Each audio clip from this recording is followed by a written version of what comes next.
that sound? Yeah, not bad, considering we're going to talk about some serious stuff here. That's exactly right. College graduates are carrying more student loan debt than ever before. In total, 44 million Americans owe nearly $1.5 trillion, and on average, a 2016 graduate is on the hook for about $37,000 upon receiving that diploma. For more on how to handle that debt, we turn to Melody Hahm from Yahoo Finance. Good to see you. Good morning, guys. So let's start with this, the student loan payments versus saving for retirements. I'm sure if there's somebody who's coming out of school right now and it's graduation season, they're thinking, I have a mountain of debt. I'm 20, 21 years old. I'm not worried about, I don't make a lot of money. Yeah. I'm not even thinking about what it's going to be like when I'm 59 and a half. Well, that's actually the #1 regret for millennials as they grow up, that they didn't start investing in retirement earlier on. And a lot of financial advisors, the majority would say, you got to start putting into your 401k, especially if your employer, no matter how small your paycheck is matching. And a lot of employers do match about like 50 to 60% of your contributions. So let's take, for example, if you are putting $200 per month into your 401k and you don't even have a match program, and let's say there's a return of about 8% per year, after 10 years, that could be about $36,000. Wow. After 20 years, over $100K. And after 45 years, which is around the time you're planning to retire, nearly $1 million. So if you have that sort of long-term perspective, then it's sort of a no-brainer. Just put in a couple $100, maybe $50 a month, and it'll make a big difference. And they're not mutually exclusive. Right. Right. If you never see it, then you won't even feel it, Exactly. right? There's You no don't know. temptation. Exactly. Yeah.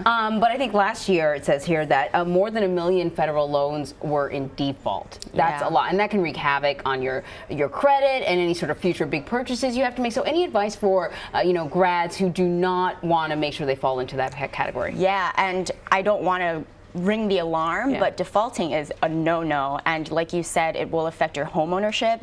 As you grow up, you have all of these life goals, and it will be much harder to attain them if you have lingering student loan debt, never mind defaulting on it. And the #1 thing I would recommend is looking into different income-based repayment plans that the student federal loan office does offer you. So you can make it a percentage of your paycheck per month rather than this set amount that feels so burdensome. And it can be around 10 to 15% of your income every month. Granted, that still seems like a lot, but you can work with your borrowers to really make sure that there will be a game plan rather than, oh my goodness, I'm drowning in debt and I'm just going to default. Sort of like with your taxes, if you don't pay them, the penalty will be much higher. So it's very similar to student loans, where if you don't pay them, you can actually get your wages garnished. I think sometimes people they don't. The letter comes in the mail. They don't want to open it. You don't want to open the letter. You just throw it, but like you said, tackling it, there may be options out there that you're not even aware of if you just ask the right questions. And for those people who have multiple loans, a lot of kids get multiple loans when they're in school. Should they consolidate them?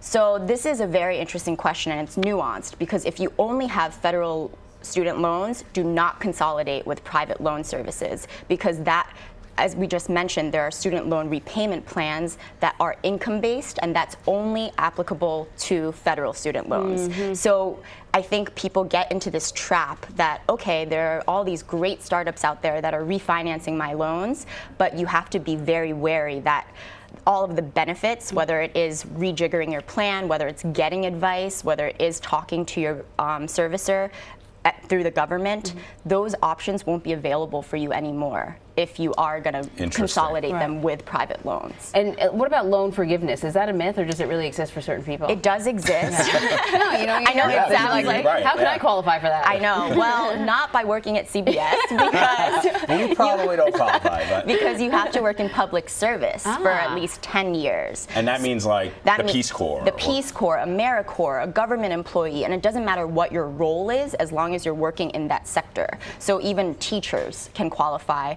Public health professionals can qualify. So a lot of these people do fit into that category. And the #1 thing is to educate yourself. You have to look up this information. Obviously, this conversation hopefully is helpful, but you can always go to the student loan office online, and then CFPB has great resources where you can put in your income, your eligibility, and they'll tell you what plan is best for you.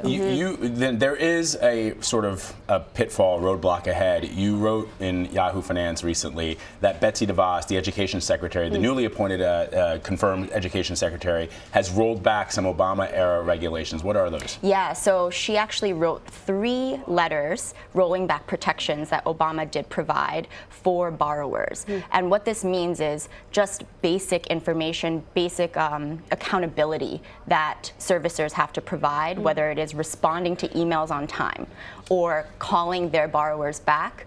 She is basically saying, you know, that's too much of a burden on an already bureaucratic system, and this should be on the borrowers to find these resources themselves. And I think this really illuminates something much deeper, that borrowers already feel so strapped. Right. And the beginning of our conversation is they already feel so burdened by these loans, and if they don't have the accountability of the government to sort of guarantee that there will be at least communication, guaranteed communication, Right. I think that has been a big topic of conversation. And 21 attorneys general actually wrote a letter to DeVos saying that this was this was not helping their constituents, and this should really be reconsidered. Yeah, the idea is to get everyone to pay back their loans, right? Not to default at all. Exactly. Right. Melody Hahm, thank you so much from Yahoo Finance.